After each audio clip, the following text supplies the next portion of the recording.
But that's fine. We're going to stick to playing the good ones and it'll be okay.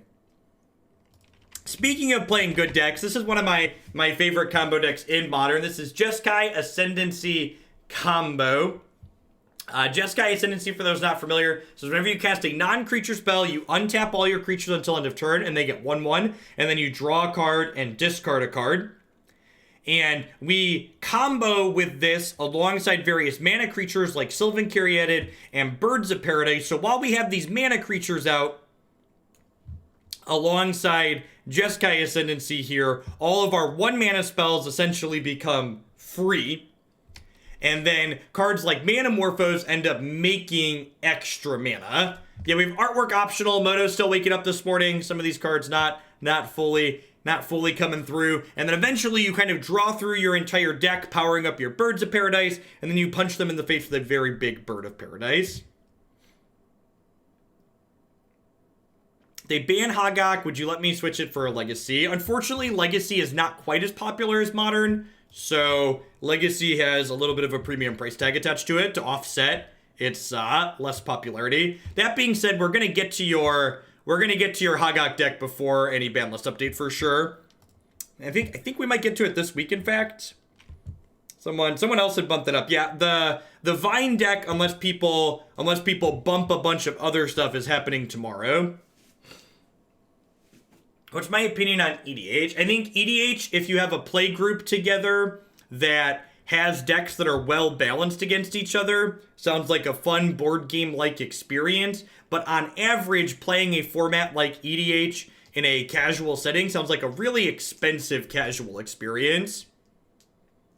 And in general, if I'm looking to play casual games, I prefer to stick to like board games. This deck is hard to play in paper. Oh, no. Oh, wait. Cancel.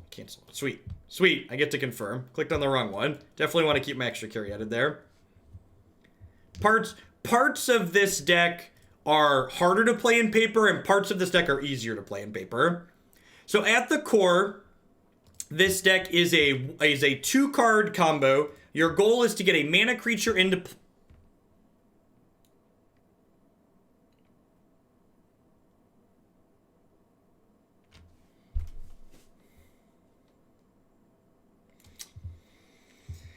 Your goal is to get, for people wondering why I paused there, we have 2 copies of this in our deck. We put it on the bottom, and then we cracked our fetch and it shuffled to the top. So that's why I paused there for a moment. This is basically a 2-card combo deck at its core. Your goal is to get a mana creature into play, and then get a Jeskai Ascendancy into play and combo kill your opponent from there. Bluetron, gross.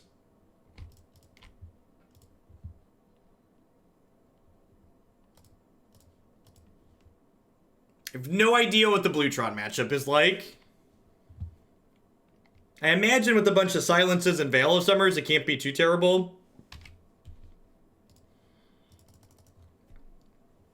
Smoochilio, thank you for the 3rd of a year of support. I appreciate that. Welcome back. Thanks for keeping me around.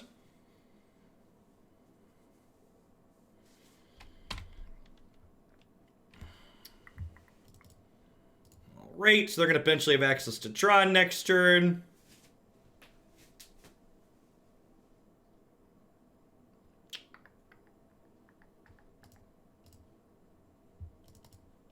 We're going to be able to cast Echo of Eons next turn, I guess.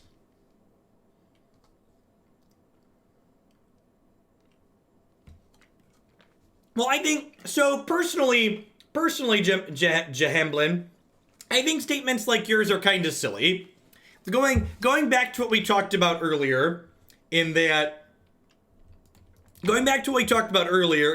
Magic is a lot of things to a lot of different people. If you personally don't enjoy playing like top tier EDH decks and other people do, like don't harsh someone else's jam, right? Like, you're not obligated to play a top tier EDH deck, but if other people find joy in playing Magic that way, let them find joy in playing Magic that way.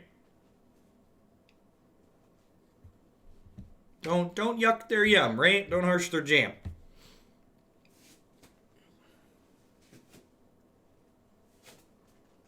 That's why when I talk about would EDH be fine, if you're with a play group and you know for a fact that like 3 of the decks that your friends play are really balanced with 3 of the decks that you play, and it's not just like one person showing up with a deck that's much better and crap stomping each other. Like if you're creating a board game-esque experience where like you've engineered these decks to create good gameplay with each other, that sounds a very reasonable way to play EDH to me.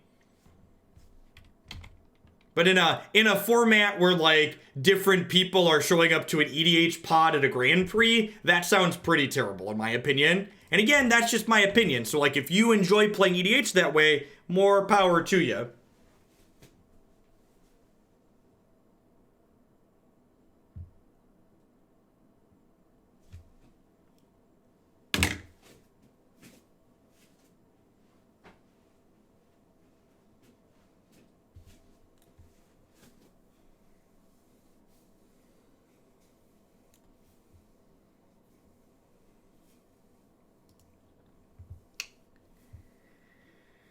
So that just happened. So that happened. Speaking of EDH. All right. Bird.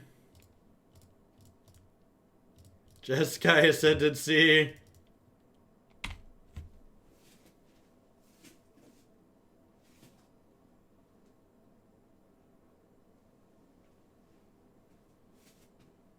I cast Time Twister and they bounced all my mana creatures in response with an overloaded Cyclonic. Or for people that are listening at home and weren't watching, I flashed back my Echo of the Eons and they overloaded Rift and bounced my 3 mana creatures in response. I mean, like, we had good hits here. Like, we hit Bird and Jeskai Ascendancy, and, like, depending on how good their 7 cards was here, their 8 cards with their draw, we could just kill them next turn. I mean, they're playing Bluetron, and they had 5 cards in their hand anyways, or 6 when I cast it, so, like...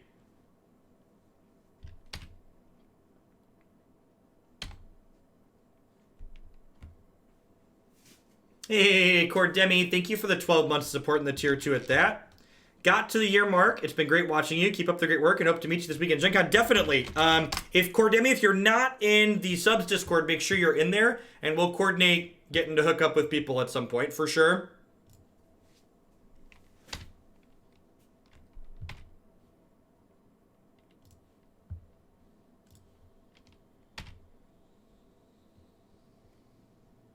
I think I just want to hit my land drops here at this point.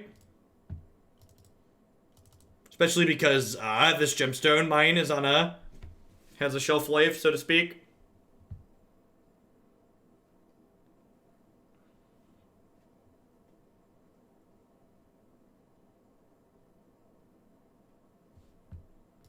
Yep. So I'm going to cast I think I'm going to cast Sleight of Hand here as opposed to Serum Visions, because Sleight of Hand gives me the best chance to find a Birds of Paradise to cast this turn. Perfect.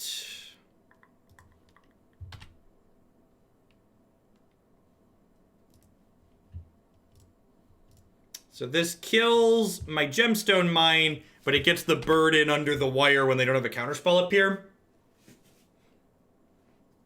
Now, obviously, if they have, like, an Ugin or an O-Stone here or something like that, like a good drawn card, I'm going to be in a little bit of trouble. But if they just keep doing, like, Bluetron things, we're probably in a pretty good spot here. Blast Zone, or Expedition Map. Wonder if they have a second Blast Zone in their deck. They might. Bluetron's got a lot more slots for utility lands. Teleria West. Okay. So, if this gets a Chalice of the Void for 1, I have Glittering Wish in my hand. Walking Ballista, Vomit.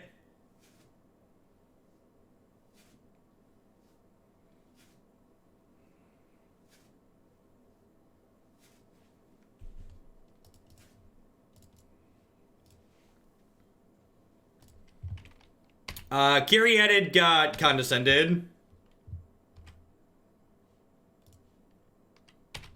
That's a very good draw. Alright, if I don't kill this, am I obligated to block next turn? They have 4, 10, 12 mana, so they can put 3 counters on this. So this Walking Ballista isn't lethal, right? How do we feel about get Wear Tear, cast Sylvan Caryatid? Right, because this will be 1 and then 2, so they can put me to 3.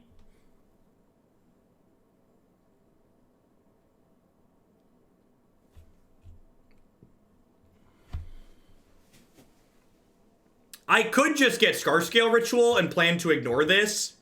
That's probably not a terrible idea.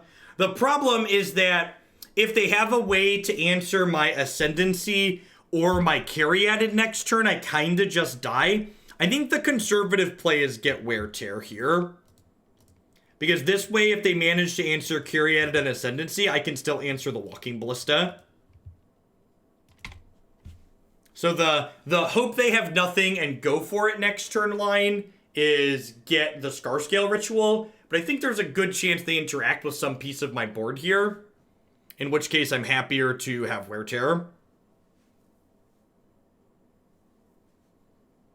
And also, like, if I end up not needing the Wear Tear and I do get to combo next turn, I can just loot through it with Jeskai Ascendancy, right?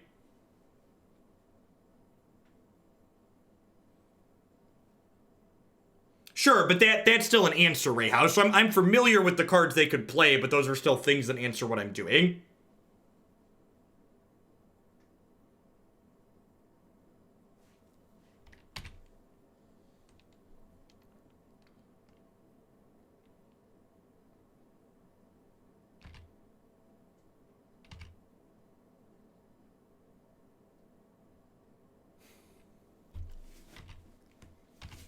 Chalice on 2 actually presents kind of an interesting challenge because I can't Glittering Wish now, which means I can't kill them with Sylvan Caryatid.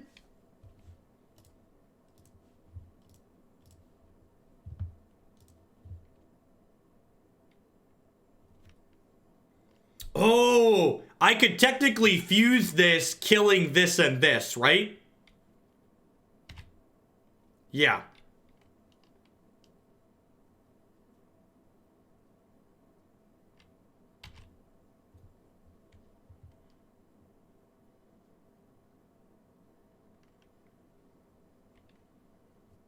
So we can theoretically kill them here. We're gonna have to like maneuver and finagle a little bit. Like it's not gonna be super stock, but we do have a chance to kill them from this position.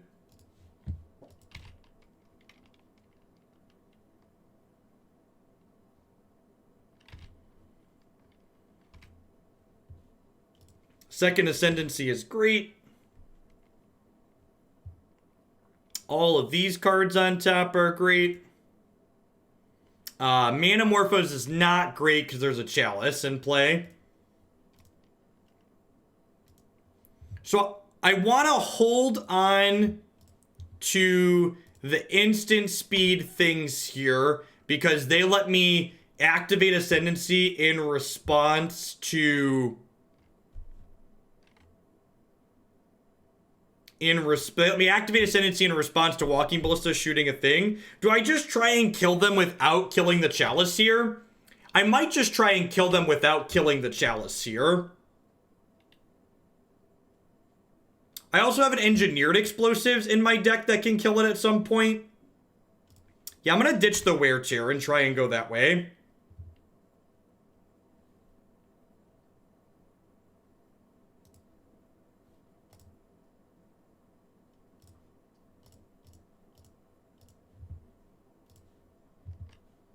Yeah, we'll hit explosives at some point, exactly.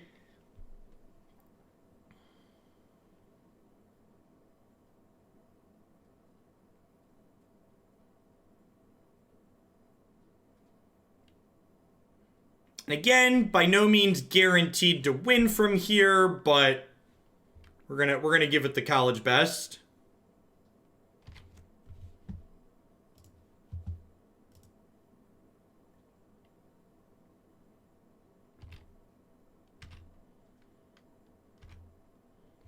Fatestitcher is exactly the droid we're looking for.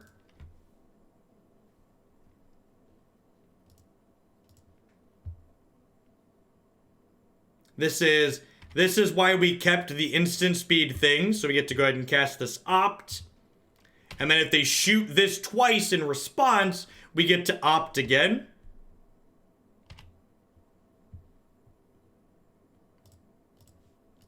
Goodbye, Felicia.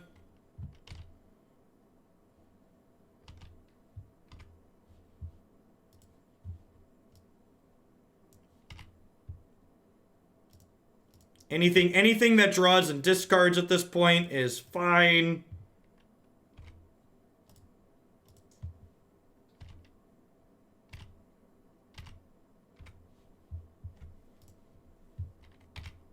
Yeah, we are highly likely to kill them from here. By no means a guarantee, but we are definitely a favorite at this point. So I'm going to go ahead and cast this other Ascendancy. So now this is the point where I'm actually going to decline looting unless I have cards. Is that true? No, that's actually not true, because I could hit an Echo, right? Yeah, if we hit our second Echo or more Fatestitchers, I'm pretty happy.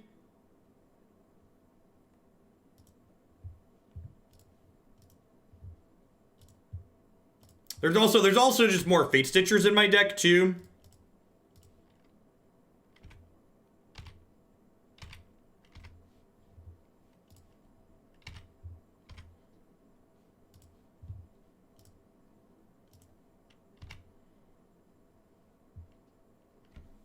And even though I'm getting a little bit close to breaking off here, there's still a Faithless Looting in my bin as well, which is nice.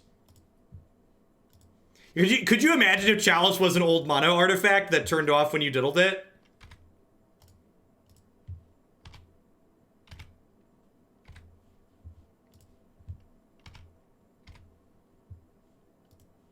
Those are a lot of really bad draws. And that's a Manamorphose that can't resolve through this Chalice. Thankfully, I have copious amounts of mana. So I get to flash back this looting, which is going to let us see 4 cards. Which should give us a good chance to win here still. They're also this is at 10, right? So like I only need to trigger Jeskai Ascendancy so many more times.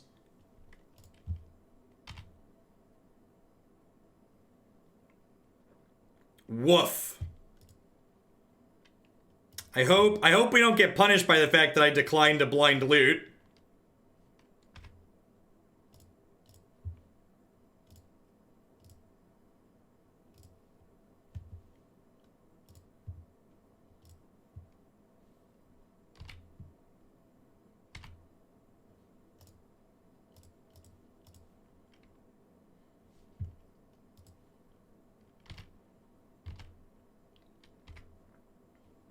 Fatestitcher's a great draw.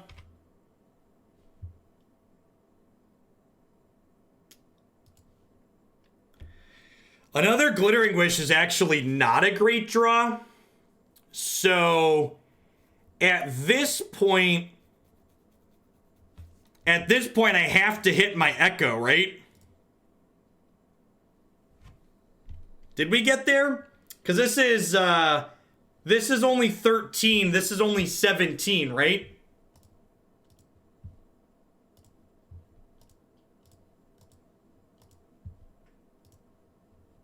I don't have another looting, and I only have 1 Echo, because this is a game where we cast an Echo already.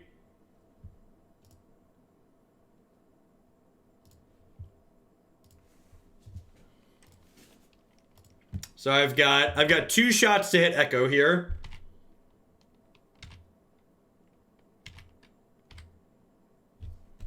Needed to draw that as the last card. So it's worth noting here that if I would have if I would have taken that blind loot, I'd have been one card deeper, and we'd have hit that Serum Visions, and we'd have won the game. Actually, I'm just gonna concede. I don't feel like doing this. And we've burned so much time off our clock at this point that I probably don't have enough time to combo in the next 2 games, so I'm just gonna go ahead and concede the match here. So if I would have recognized that I needed to blind loot, we definitely would have killed them, because we'd have gotten one more trigger, which would have been +4 damage, and they ended the game at 3. So I'm gonna go ahead and just slide along to the next match. And like, games like that are, whenever people hear me, I've had people that are like salty wankers that like to say, Jeff, you just don't like things when you're not winning. And games like that are a good example of like a meaningful game that I feel like I walked away having learned something, even though I didn't ultimately win the game, right? Like, I can look back on that game and go, oh, I made this decision. The decision I made mattered. This is why the decision I made was wrong at the time with the information that I had. And if I make that decision right, the outcome of the game is ultimately different.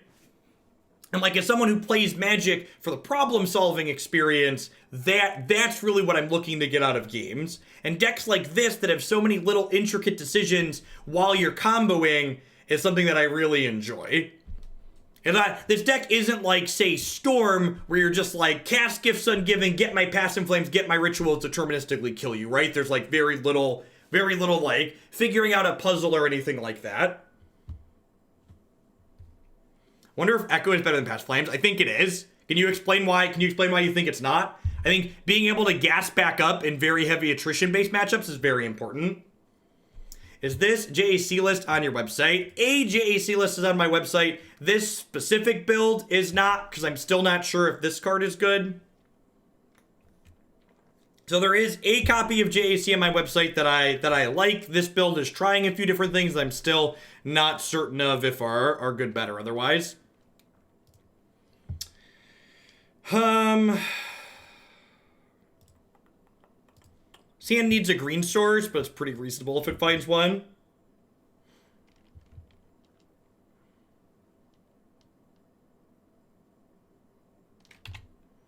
All right. No! Ah, whoo, whoo, whoo, whoo. Almost had Noopsie Poopsie there. Almost had Noopsie Poopsie. I pressed my auto pass key on their turn, it lagged, I bumped it again by mistake, and we almost auto passed my first turn.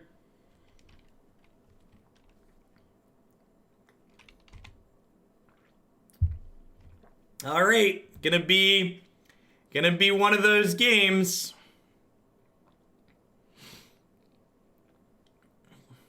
This is the modern experience. Enjoy your stay.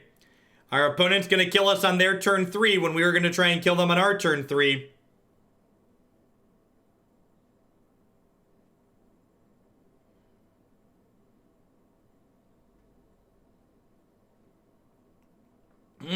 They might not be able to kill us till 4. If they don't kill us on 3, we probably have a pretty good shot to beat them here. So they're only attacking for... Yeah, so if I cast this, I can go block here, chump block here, take 10, go to 3, untap, kill them. So if they don't floop a second Vengevine into play here, we could kill them on our turn 3 potentially. None of those are Vengevine.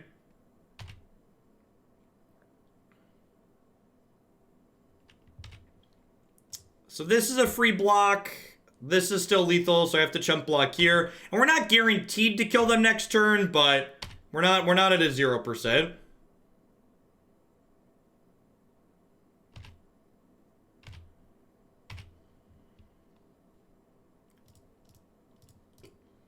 All right. Yeah, that huh.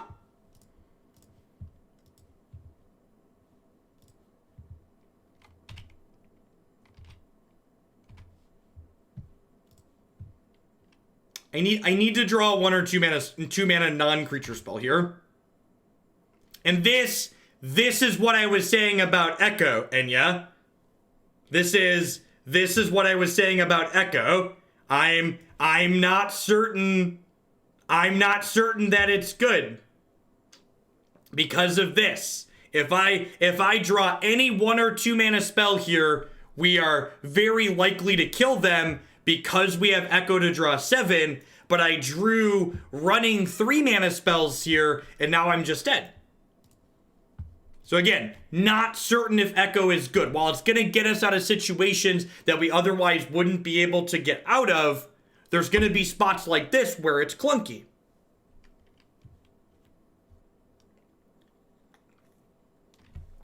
Yeah, and maybe just playing a Miser is fine. When I'm testing a card, usually I like to start with more of them. But the fact that this archetype draws so many cards, maybe that's reason enough to not have that be a thing we want to do. Just by merit of how many cards we're seeing per game, maybe we do just want the singleton. Because we're going to be able to find it in a lot of our games.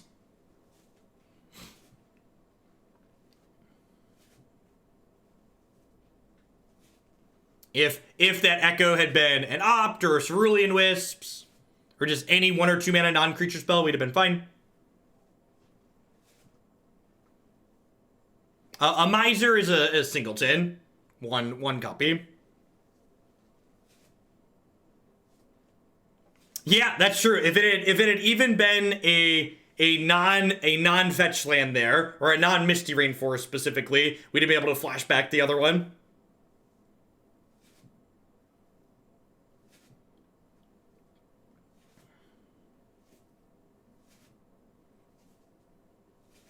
Could see that being the reasonable takeaway. And again, like, these are good examples of, like, another game that we lost, but ultimately it feels like we're able to kind of think about choices we made during deck building and things that we could improve and change in the future to maybe make that outcome a little bit better. And that puzzling, problem-solving aspect is one of my favorite parts about Magic as a game.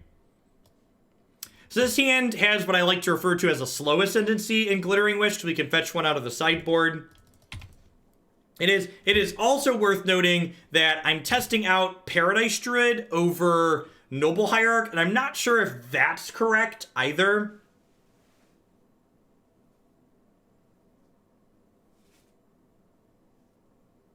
Now, I'm pretty confident I want the fetch lands, Zenya. I think Grove of the Burnwells is pretty bad.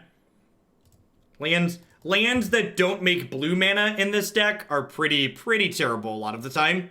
This deck likes to keep one-landers, and birds die pretty frequently in this format. So I think playing cards that don't cast your blue cantrips is generally something you want to avoid. I already have a basic plains and a temple guarded in my deck, so I think 15 is the floor on blue sources. I think you want at least 15 of them.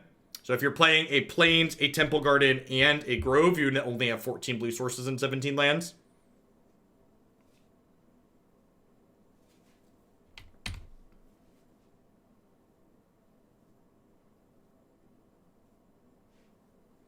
Yeah, and again, this is why, like, when people ask, like, is this my preferred version? This is a version that has things in it that I would like to test out. But again, uncertain if Paradise Druid is better than Noble Hierarch, because Paradise Druid is a little bit better against decks like Jund, because it's like a 5th pseudo-hexproof creature. But at the same time, like, Noble Hierarch gives you more explosive velocity against combo decks in the format. Magic's a game that's really complicated and has a lot of variables, and there's just not a substitute for doing the work. Even someone like myself who has a ton of experience playing Magic, it's hard. It's not even hard. It's just impossible for me to know without just practicing what's good and bad.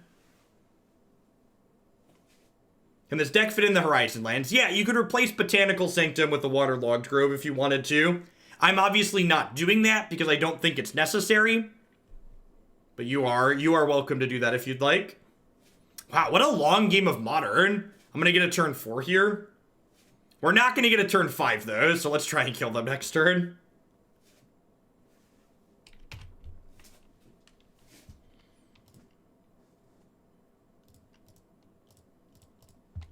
Pauper Elves felt kind of mediocre, just like the rest of the Pauper decks we've played recently. I should play this land in response in case they have a removal spell, right?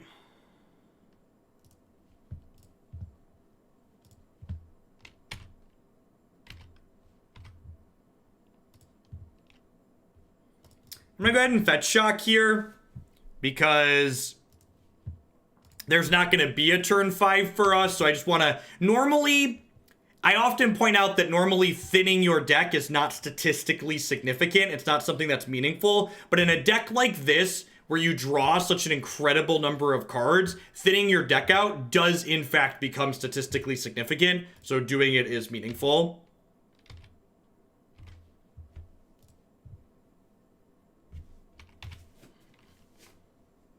So every time you play this deck, there's 2 resources you have while comboing. The first is the amount of mana that you have available to you, and the second is the amount of cards you have available to you. And this game, with the Glittering Wish, especially with this Echo drawn, we are not going to have a shortage of mana or cards. So we are probabilistically very likely to kill them here. There is an insanely small chance that we don't go off from this position. Because effectively, when we have 2 mana creatures like this, all of our 2 mana spells are free, and all of our 1 mana spells make an extra mana for us.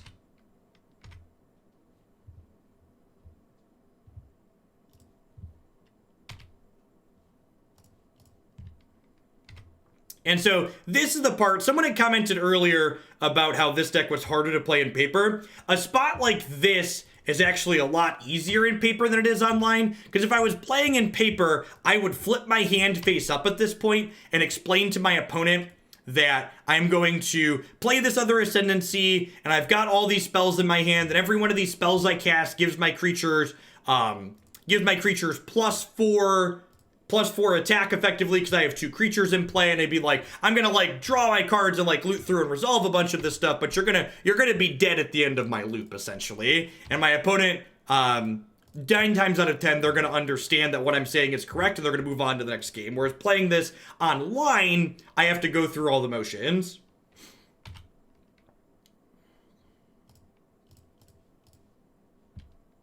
This is game 2. We bricked off game 1.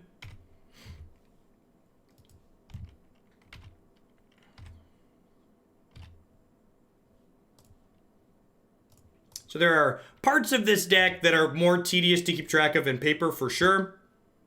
But there's also parts that end up being much easier.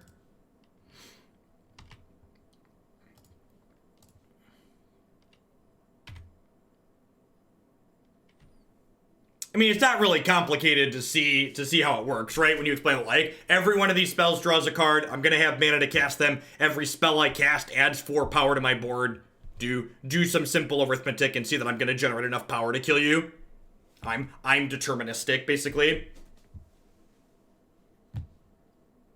I don't think I want Veil of Summer in this matchup. They have Thoughtseize, and they might, maybe I do want this. It stops Trophy. It doesn't stop Nature's Claim, though. I'm just gonna run it back.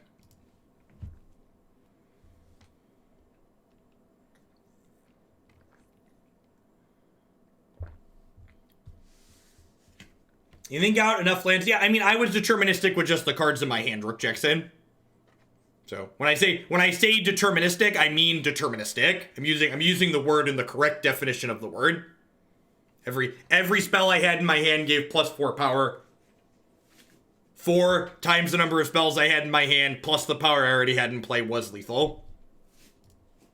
So this hand lacks an Ascendancy, but Sylvan Caryatid is arguably our best mana dork, and it has a path to Exile to interact with my opponent to slow them down a little bit.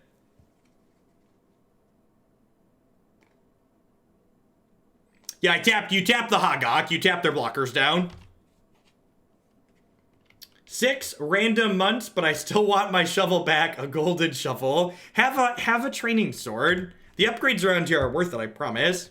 Thanks for the half a year, Hedale. I appreciate it. Welcome back. Happy Monday to everybody, by the way. Hope everybody had a wonderful weekend. A couple of points of news that I'm going to be repeating today, so if you've heard it already, I apologize. The first is that I'm doing longer streams today and tomorrow, and then I'm doing a half day on Wednesday, and I'll be off Thursday, Friday, because I'm going to Gen Con later this week with my lovely wife. If you're going to be at Gen Con and you're a sub, make sure to pop on into the subs Discord and coordinate if you want to meet up at some point and say hello. Yeah, their hand is really slow. So the fact that their hand is slow makes me think that they probably have some amount of interaction in it, right? That's usually what that means, if they kept a slower hand.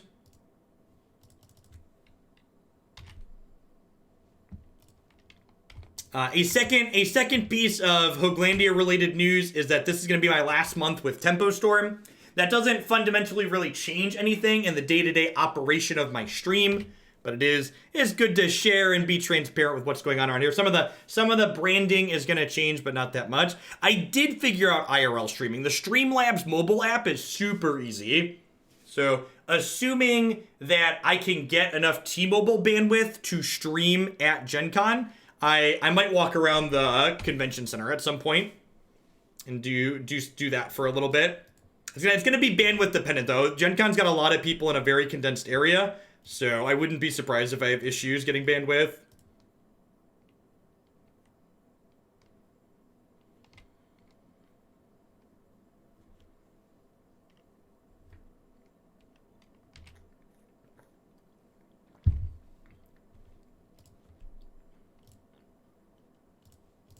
Yeah, basically some random ad boxes change or go away is the ultimate change. Are all the MTG Tempo Storm players being let go? I do not know. I do not speak for the other Tempo Storm players. We're not like organized or unionized or anything like that. I just know what happened with me personally. I wouldn't be surprised if I'm the only one, because I think I was the only one that wasn't running 6 minutes of ads an hour for them, which I would be surprised if that didn't factor in the decision to let me go. But I don't know for sure. I just know that they needed to adjust my contract again, and we ultimately decided that it was not going to be beneficial for us to remain partners anymore. Which, nothing personal on Tempo Storm, right? Like, there's no hard feelings there. Just a pure business decision on both sides. They need to do what's best for them. I need to do what's best for me.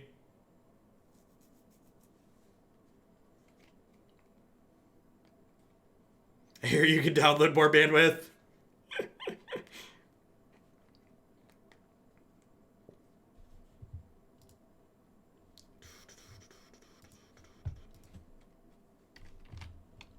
Yep, yeah, never feel bad about asking questions like that.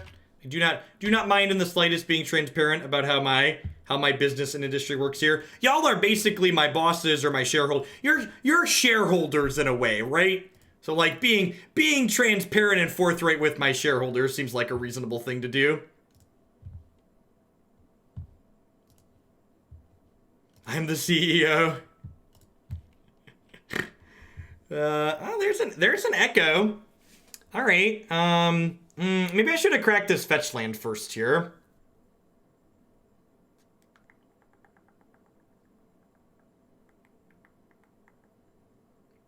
Huh.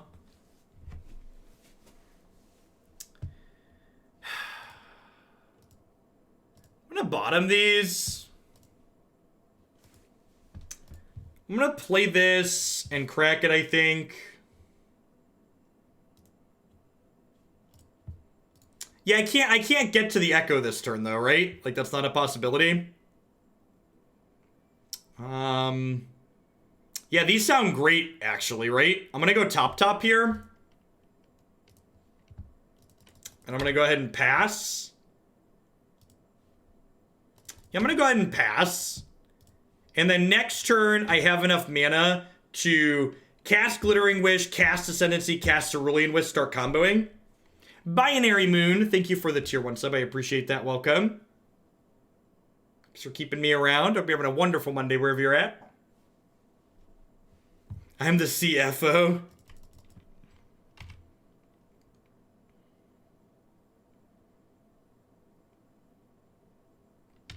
Hard cast Vengevine. Yep. Alright, I think there's a pretty good chance we kill them next turn. Who's ready for a Hogok ban? Because I know I am. So, that's a good question. So I chose not to wish there. There's two reasons not to wish there. The first is that by not wishing there, I get to leave up some blockers in case they have an aggressive turn the following turn.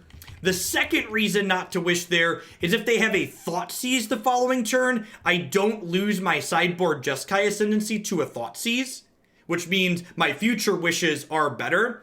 And the third reason is that I feel like with 2 mana creatures, a Cerulean Wisps, and double Fatestitcher in hand, when I combo the next turn, mana is not going to be a bottleneck for me. So I feel like there's very little downside to waiting, and there's potential downside to getting it early. I think I'd prefer to be a little bit conservative overall because of the way things are lining up for me. That was a good question. There was a lot to articulate there, so I'm glad we covered that. Now, if they have a surgical...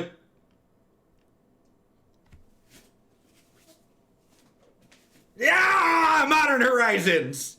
Yeah! Modern Horizons!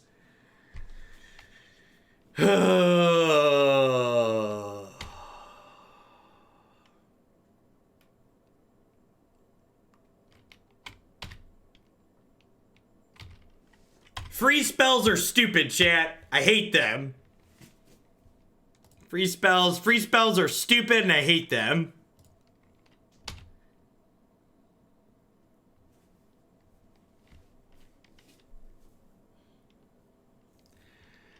I think I'm just passing.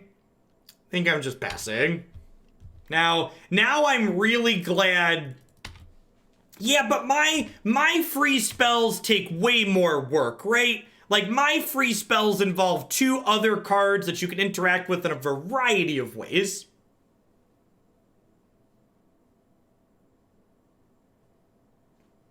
So we're gonna go block, path this turn. My opponent could also tap all 5 of these, delve 3 cards, and cast Hagak.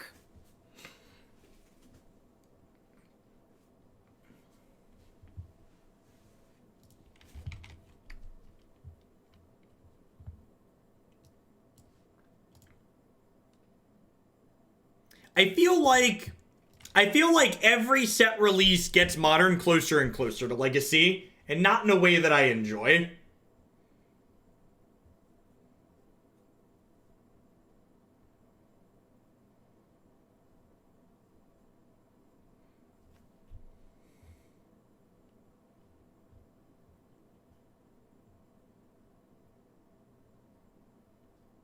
How do you really feel, right? They even killed my abundant growth because they could. They even killed my abundant growth because they could.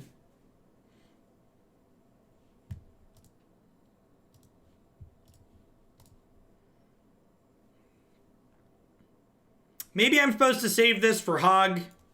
Maybe. If they have another creature here, they can cast Hog this turn still. Oh, they cast one out of their hand. Oh no, it only costs 7. I'm dumb, it only costs 7. Yikes. I don't know why I thought this cost 8.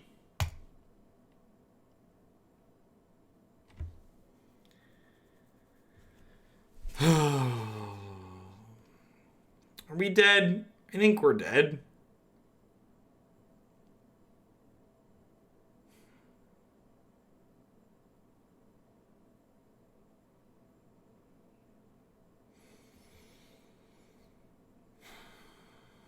We're in a technically not dead yet moment, but effectively not winning the game.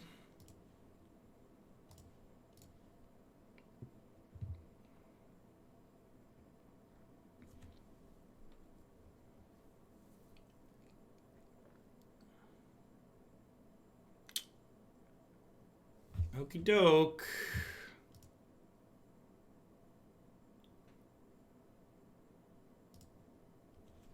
So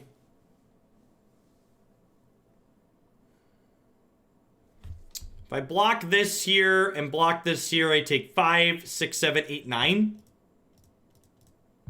So I cast this, and then if I draw a 1 mana spell next turn, we can potentially combo.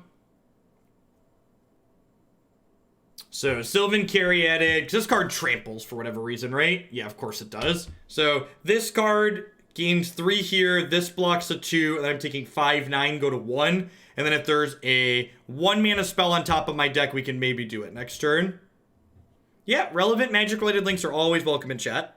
Never feel obligated to ask to post those.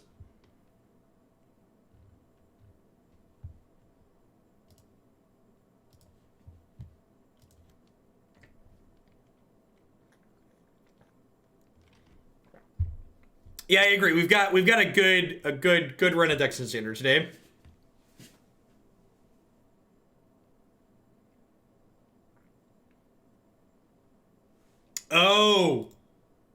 Oh, the Ascendancy's gone out of the side. Crap. Yeah, you're right. That was this game. All right, so I had to bottom that. So we're probably dead. Probably dead. You're right. I already wished for the one out of the board. Yep.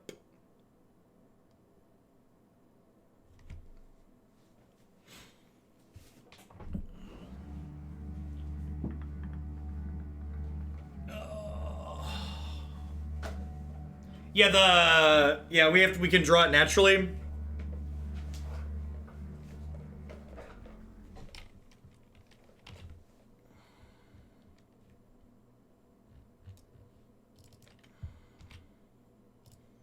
Yeah, I can also block like this, right? And keep both my hexproof dorks.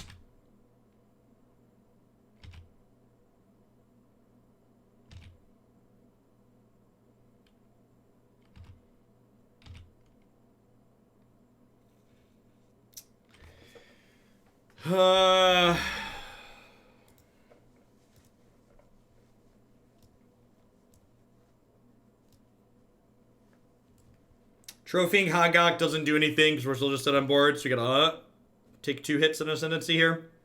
And all of this is assuming my opponent doesn't have anything in hand, right? Like if they have a piece of interaction, we are dead. This is still not good enough. If I wish for trophy last turn, I didn't have enough things to block and cast it, I'm pretty sure. Yeah, we could technically cantrip the Manamorphose here.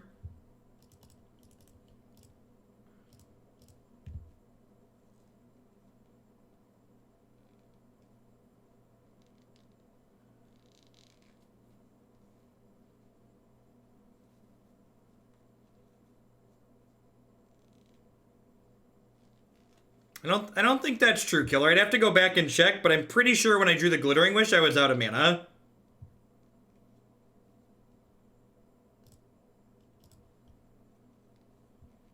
Well, I mean, it's another redraw.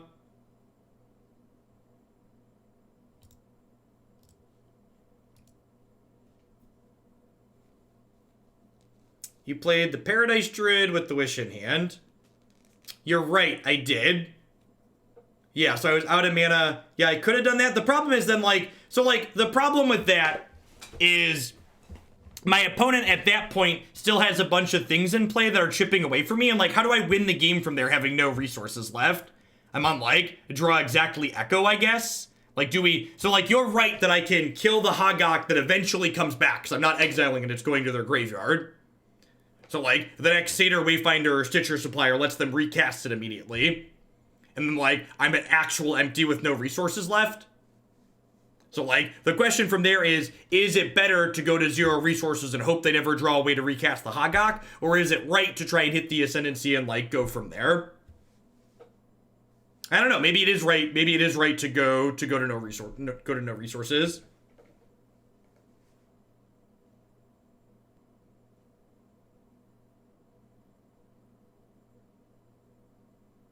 Echo is in the graveyard? No, it wasn't.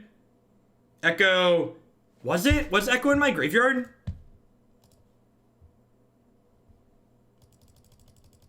I can't return the game, and I don't know that replays work. Now I want to go back and look. I don't think Echo was in my graveyard.